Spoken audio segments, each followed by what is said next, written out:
Bonjour, je suis le docteur Benoît Lequeux et donc je vais vous parler du dépistage de l'apnée du sommeil chez les patients cardiaques. Voilà mes conflits d'intérêts. Alors, je vais vous parler de la timeline du patient apnéique. Donc, on va s'intéresser à la population générale au dépistage qu'on voyait à gauche. Et finalement, après, quand on a fait ce dépistage, on va diagnostiquer le patient. Ensuite, on va le traiter et ensuite, on va le suivre. Donc, finalement, la prise en charge du patient, vous voyez qu'elle est globalement large. Et quand on s'intéresse à l'apnée du sommeil, il faut s'intéresser à tous ces pans. Mais pour le cardiologue général qui n'est pas formé au diagnostic et au traitement, on va s'intéresser à la partie gauche. Donc, est-ce que c'est fréquent l'apnée du sommeil? Finalement, oui, c'est extrêmement fréquent, puisque vous voyez, sur cette étude récente, on estime qu'il y a 1 milliard de personnes qui sont porteurs d'un syndrome d'apnée avec un IH supérieur à 5 et on a 500 millions de personnes avec un IH supérieur à 15. Et en France, quand on regarde le nombre de personnes qui ont un IH supérieur à 15, on est à 12 millions. Donc c'est extrêmement fréquent. Par contre, n'oublions pas que c'est fréquent sur l'IH, mais il faut toujours l'associer à des symptômes pour le prendre en charge. Mais c'est fréquent. C'est fréquent notamment dans les pathologies cardiovasculaires, puisque vous voyez que ce soit dans l'hypertension, chez le coronarien, dans l'AVC, dans l'insuffisance cardiaque, dans l'arythmie, notamment la fibrillation auriculaire, on monte à des prévalences jusqu'à 83% dans l'hypertension artérielle, notamment résistante. Donc, c'est fréquent et il faut s'y intéresser. Et cette apnée du sommeil, elle va entraîner des conséquences à long terme chez le patient, puisque vous voyez que quand on a un syndrome d'apnée du sommeil sévère, on va avoir une augmentation importante et significative du risque d'événements cardiovasculaires, notamment d'événements coronariens, d'AVC, de mortalité toute cause et d'insuffisance cardiaque. Donc, c'est fréquent et ça entraîne des conséquences. Le screening est assez bien codifié, puisque vous voyez que dans les sociétés françaises, soit de pneumologie, soit l'ESC en 2016, on demande en fait de faire du dépistage chez ces patients. Et donc, le cadre en tout cas de dépistage est bien identifié et est fortement recommandé.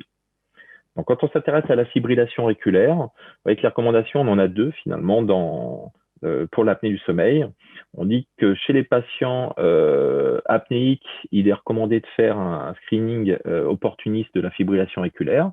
Et le deuxième cadre, c'est on prend en charge de façon optimale le patient apnéique sans forcément rentrer dans le détail dans les recommandations, mais en tout cas, on dit qu'il faut faire des dépistage, puis en gros, traiter le patient s'il y a besoin de le traiter, puisque ça va être une source de récurrence des fibrillations auriculaires. Quand on s'intéresse à l'hypertension artérielle, en fait, quand on va traiter son patient pour l'hypertension artérielle, on va prendre en charge ces facteurs de risque et on va calculer un risque score. Et ce risque score peut être modifié par d'autres modifieurs de risque, comme l'apnée du sommeil, vous voyez là tout en bas. Dans le choix de l'utilisation de l'appareil que vous allez utiliser pour faire le dépistage de l'hypertension artérielle ou le suivi, on a le choix entre l'automesure ou la MAPA. Vous voyez que la MAPA va être à privilégier si on suspecte un syndrome d'apnée du sommeil, puisqu'on va avoir un pattern particulier avec un profil non deeper nocturne. Donc, c'est intéressant de faire, ça sera un outil en plus du dépistage. Dans l'hypertension artérielle résistante, là, vous voyez que c'est une chose à rechercher absolument, puisque l'apnée du sommeil est très fréquente. C'est dans ce cas-là où on a 83% des patients qui sont porteurs d'un syndrome d'apnée du sommeil. Donc, il faut le rechercher. Et pour le rechercher, vous voyez que là, on recommande tout en bas à droite de faire soit un Epworth, une polygraphie, puisque l'Epworth ne suffit pas. Donc, on va en parler juste après. Quand on s'intéresse à l'insuffisance cardiaque, il est recommandé donc chez patients cardiaques de faire un screening et un dépistage et après de traiter. Alors, je voulais parler un petit peu du traitement, même si ce n'est pas ce cas-là. Pourquoi? Pour vous rappeler que clairement, et ça c'est les résultats de l'étude SERVE-HF, on ne ventile surtout pas par auto-asservissement un patient qui a une fraction d'éjection altérée sur un centre d'apnée central, puisque c'est délétère, et ça c'est SERVE-HF qui nous l'a montré. Mais il ne faut pas oublier que on a également des centres d'apnée du sommeil obstructifs qu'il faut prendre en charge, et notamment même chez les patients à fraction d'éjection altérée. Quand on regarde le coronarien, là, ça va rapide, puisque quand on regarde les recommandations de 2018, 2019, 2020, actuellement, il n'y a aucune recommandation sur la prise en charge du patient apnéique. On a des études en cours donc, qui permettront de savoir comment prendre en charge ces patients. On sait que c'est fréquent, je vous ai montré dans la diapositive de prévalence, mais pour l'instant, sur la prise en charge, on ne sait pas très bien. Juste un petit aparté sur l'AVC, donc les sociétés en fait de neurologie recommandent la prise en charge, dépistage et l'appareillage chez ces patients-là. Quel système on peut utiliser simple pour faire le dépistage d'apnée du sommeil? Premièrement, les questionnaires. Donc, le plus simple, le plus connu, c'est les PWORS, score de somnolence, avec différents items. Donc, relativement simple à faire en consultation, mais vous verrez qu'il n'est pas suffisant et en tout cas ne couvre pas assez d'items pour avoir une sensibilité, une spécificité importante. Vous avez ensuite le score de Berlin. Le score de Berlin intègre une partie ronflement dans la catégorie 1, une partie donc somnolence et fatigue dans la partie 2, et la catégorie 3, donc un patient qui aurait des antécédents d'hypertension ou un BMI élevé.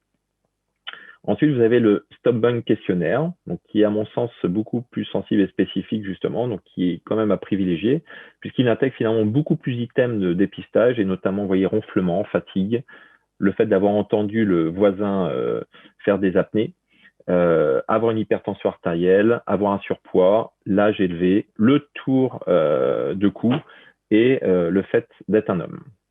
Et je vais vous parler ensuite du NOSA score, qui est en fait finalement un petit peu un stump bang et qui est à mon avis le plus intéressant à utiliser en pratique.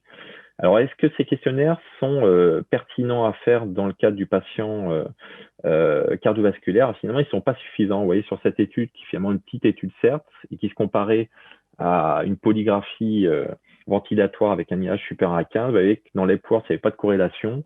Berlin, avec une sensibilité à 73%, sensibilité à 42%, et vous voyez que le stump bang devient plus intéressant en sensibilité, 97%, et spécificité de 13%. Quand on regarde le NOSA score, et ça, je pense que c'est le plus intéressant des scores à utiliser, vous voyez notamment à droite, c'est la courbe en verte. Vous voyez que quand on regarde les niveaux d'IAH, les différents niveaux d'IAH, la courbe en verte est toujours au-dessus par rapport à la bleue notamment. Vous voyez, par rapport au stump bang. Donc, le NOSA score est plus intéressant avec une puissance diagnostique plus importante pour dépister ces patients. Ensuite, on peut passer sur des outils de screening. Donc là, on est toujours sur du dépistage. On n'est pas du tout sur du diagnostic, même si je vais vous parler un petit peu de diagnostic avec cet appareil. Donc, l'apnée, c'est quoi? C'est tout simplement un capteur nasal pour enregistrer le flux nasal et un saturamètre avec une sangle, mais qui actuellement en France n'enregistre pas les variations thoraciques. Donc, c'est un très bon outil diagnostique, puisque vous voyez que comparé à la polysomnographie pour un IAH supérieur à 15, on a une bonne sensibilité de 90%, une bonne spécificité.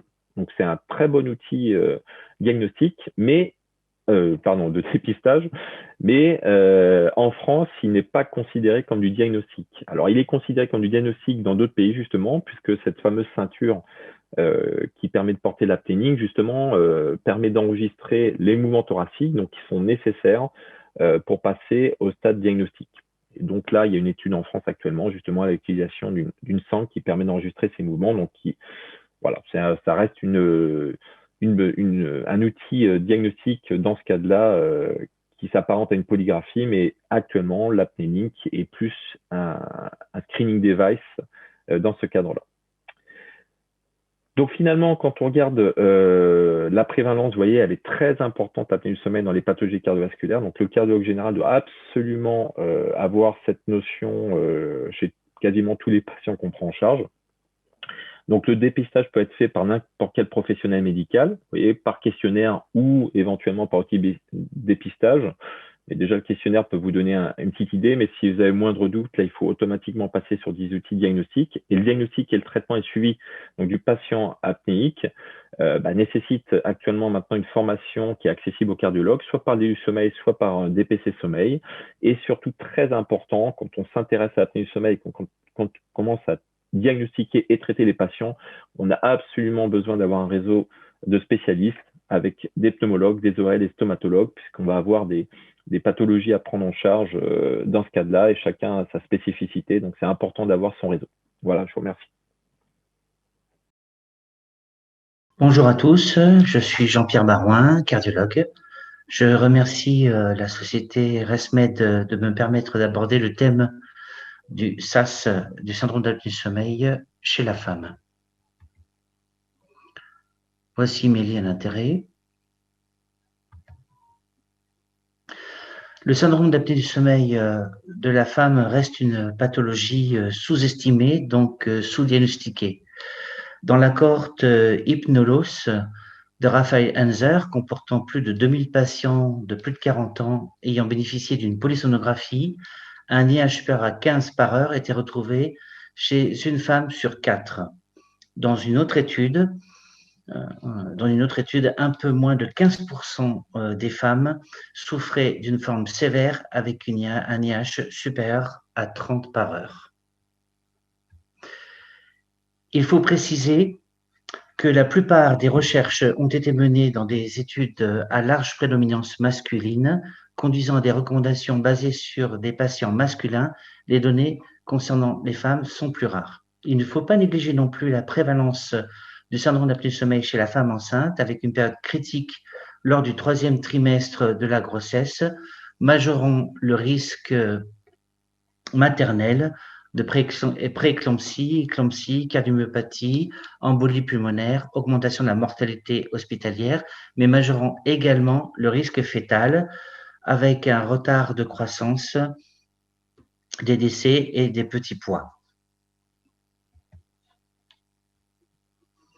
La présentation clinique du syndrome d'apnée du sommeil chez la femme est trompeuse, conduisant à des retards diagnostiques, notamment devant des symptômes dépressifs, d'insomnie et des douleurs musculaires. Même avec une symptomatologie classique, il y a moins de consultations du spécialiste pour ce motif. Le diagnostic en polygraphie est plus difficile chez la femme, avec des événements respiratoires différents de ceux de l'homme pour des raisons morphologiques et mécanistiques.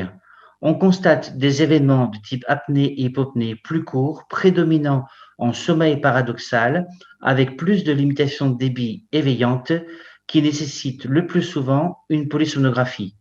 En pratique, ces tableaux requièrent une grande vigilance clinique, avec souvent des faux négatifs en polygraphie, aboutissant à des diagnostics erronés de dépression ou de suspicion d'hypothyroïdie.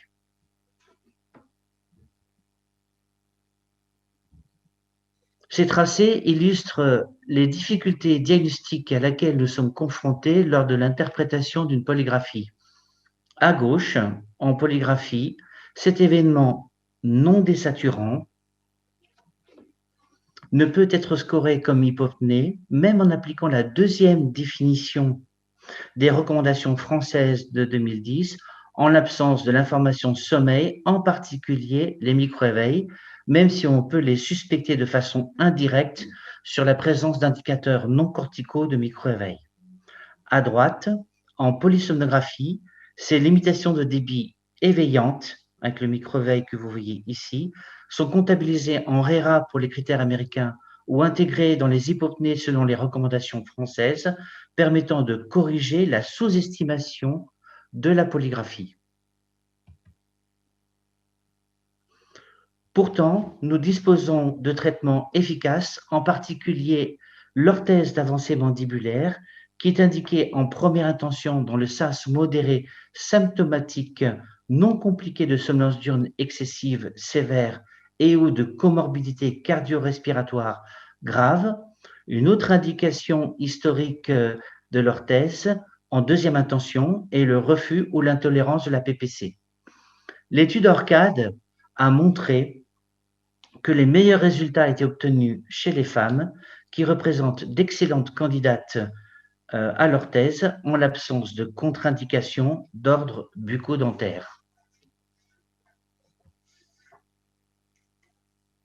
La particularité des troubles respiratoires du sommeil de la femme a conduit les ingénieurs à concevoir une PPC comportant un algorithme spécifique pour corriger au mieux ces anomalies avec un double objectif, confort et observance, l'un n'allant pas sans l'autre. Il s'agit de l'Ersens Autoset Forer, l'Ersens 10 Autoset Forer, dont le principe est de répondre de façon précoce et lissée à des limitations de débit, tout en évitant de grandes variations de pression. Cette PPC a été étudiée récemment par l'équipe de WIMS, qui a montré une amélioration du score de somnolence et de qualité de vie, dont l'amélioration de la libido, ce qui est rarement rapporté dans la littérature. De plus, la personnalisation du traitement ne se limite pas à la PPC, mais concerne également les masques qui tiennent compte, entre autres, des spécificités morphologiques, avec par exemple des tailles adaptées des embouts narinaires pour le masque P10.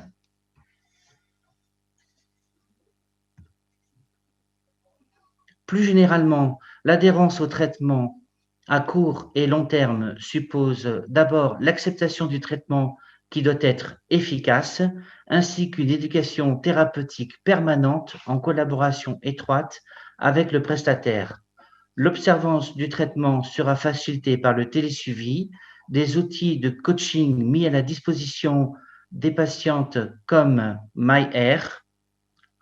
L'objectif est d'intéresser le patient à son traitement, comme l'automesure tensionnelle, de le motiver par des messages personnalisés d'information, d'encouragement et de conseils.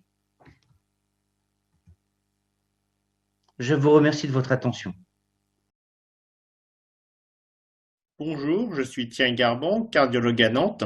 C'est un grand plaisir pour moi de vous retrouver aujourd'hui et je tiens tout d'abord à remercier le comité d'organisation des Journées européennes de cardiologie ainsi que la société ResMed pour cette invitation.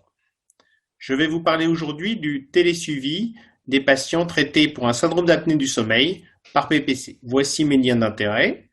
Cette présentation est très courte et je vous renvoie donc vers ce texte de référence publié au mois de septembre 2020 dans la revue Médecine du sommeil par le groupe de la SFRMS et du SPLF sur le télésuivi des patients apnéiques traités par PPC. Le télésuivi est un acte de télémédecine. Il nécessite le recueil du consentement écrit du patient, c'est obligatoire. Les données de santé sont des données particulièrement sensibles, elles doivent donc être protégées. Et la plateforme AirView que je vous présente aujourd'hui respecte les normes HDS et ISO 27001. Le télésuivi est un acte médical qui nécessite donc une prescription qui est faite par le médecin qui détermine les seuils d'alerte et un plan d'action en collaboration étroite avec le prestataire de santé à domicile. Les données de télésuivi sont recueillies à partir de la machine de PPC, soit à partir de la carte SD, ou bien grâce à des remontées GSM vers donc la plateforme AirView. Je vous présente donc aujourd'hui le cas de monsieur et madame J qui sont traités depuis 2020 pour un syndrome obstructif d'apnée du sommeil et que je vois en téléconsultation au mois d'octobre. Ils remplissent cet auto-questionnaire qui permet d'évaluer ce que l'on appelle les PREMS, c'est-à-dire l'expérience patient, et les PROMS, c'est-à-dire l'outcome patient, avec d'une part, vous le voyez ici, ces échelles analogiques où les patients ont coté le traitement 8 sur 10, et l'influence du traitement sur la vie quotidienne également 8 sur 10. Il nous signale quelques effets secondaires, un petit peu de bruit, quelques sifflements, mais de manière plus marquée également un problème de rhinorrhée vasomotrice matinale, quelques éternuements et parfois même quelques saignements de nez. Enfin, ils ont tenu à noter dans les commentaires libres que l'appareillage avait eu une influence sur leur vie de couple. Et on sait que c'est un critère particulièrement important dont il faut tenir compte lors de la mise en place de ce traitement. Alors, nous allons nous connecter sur la plateforme AirView. Nous sommes sur la plateforme. On retrouve ici nos patients. Et donc sur cette première observation, vous voyez l'observance qui est excellente à 6h45 et 6h47. Les petits carrés verts vous indiquent que l'observance est tous les jours supérieure à 4 heures. Et ici, vous avez un petit marquage de couleur jaune qui vous indique qu'il y a des fuites supérieures au 95e percentile. On peut cliquer sur cette icône qui nous donne les données chiffrées et l'on voit qu'effectivement, on a des fuites qui sont ici de 30 litres par minute. Donc, on veut en savoir plus. On va aller regarder les données de Madame J. Et sur cette première présentation, on voit que l'observance est excellente, mais qu'il y a tout de même quelques arrêts machine et on a ici le détail des horaires, en particulier d'interruption de la machine. Alors, un autre élément qui peut être intéressant, c'est de regarder s'il y a un humidificateur et ses modalités de réglage. Et donc pour Madame J, elle a effectivement un humidificateur qui est connecté. Au niveau 4, le capteur d'humidité ambiante nous dit que l'humidité ambiante est plutôt modérée, plutôt basse, 10 mg par litre. Et on voit qu'elle a un système slimline, c'est-à-dire qu'il n'y a pas de circuit chauffant. Et vous vous rappelez qu'elle se plaignait d'une rhinorrhée vasomotrice matinale. Et on peut peut-être se demander si l'ajout d'un circuit chauffant ne pourrait pas permettre de réchauffer ses cornets et éviter sa rhinorrhée matinale. Nous allons maintenant aller regarder les différents rapports qui sont possibles. Moi, j'aime bien regarder les rapports combinés sur les 30 derniers jours. Ici, donc, nous voyons l'observance des 30 derniers jours, donc environ 8 heures, chez cette patiente donc, qui est réglée en mode fixe à 8 cm d'eau. Vous voyez que la médiane des fuites est assez basse, à 4 litres 2. Les fuites, par contre, au 95e percentile sont juste à la limite, à 24 litres. Et des fuites maximales à 33 litres chez cette patiente qui a un masque nasal. Voici les données de traitement sous une autre forme un peu plus détaillée. Ici, la barre noire vous montre la médiane qui, vous voyez, de temps à autre est un peu plus élevée et des fuites maximales également de temps en temps qui dépassent la barre des 24 litres et un index d'apnée moyen qui reste satisfaisant. Nous allons maintenant regarder les données détaillées pour cette patiente. Vous voyez qu'on a plusieurs nuits que l'on peut regarder. Ah, ici, ça semble intéressant. Alors, c'est la nuit du 7 décembre. On regarde tout d'abord l'observance, qui est excellente.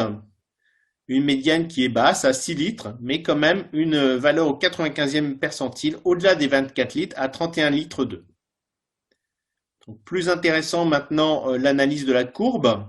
Vous voyez ici qu'on démarre à la rampe avec absolument aucune fuite et qu'on a une augmentation des pressions qui suit une augmentation des fuites qui suit l'augmentation des pressions, puis un retour à la normale, puis à nouveau ça augmente et ceci de manière cyclique et répétée au cours de la nuit. Donc ce phénomène peut faire suspecter des ouvertures buccales et j'ai donc regardé les données haute résolution sur SCAN qui a confirmé effectivement l'existence d'ouvertures buccales et en pratique, ce que j'ai fait pour cette patiente, c'est l'ajout d'une mentonnière et on peut regarder les données de télésuivi pour voir l'impact de l'ajout de la mentonnière sur les fuites et en particulier sur la courbe de fuite.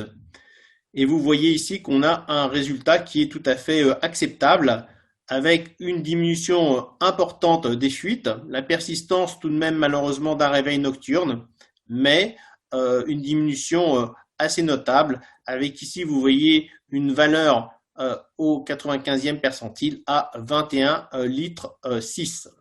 En conclusion, vous l'avez vu, le télésuivi permet de monitorer plusieurs paramètres qui sont pertinents.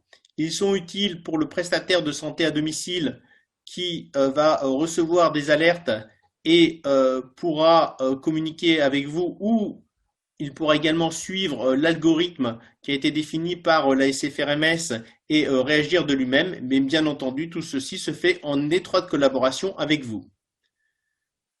Pour nous, les praticiens, le télésuivi est également très utile lors des renouvellements de traitement, lors du suivi. Ça nous permet également de répondre aux questions des patients, de réagir lorsqu'on a un appel du prestataire de santé à domicile et ainsi d'optimiser le traitement. Ainsi, tout ceci va permettre d'augmenter l'observance, l'adhérence du traitement pour une meilleure qualité des soins. Je vous remercie de votre attention.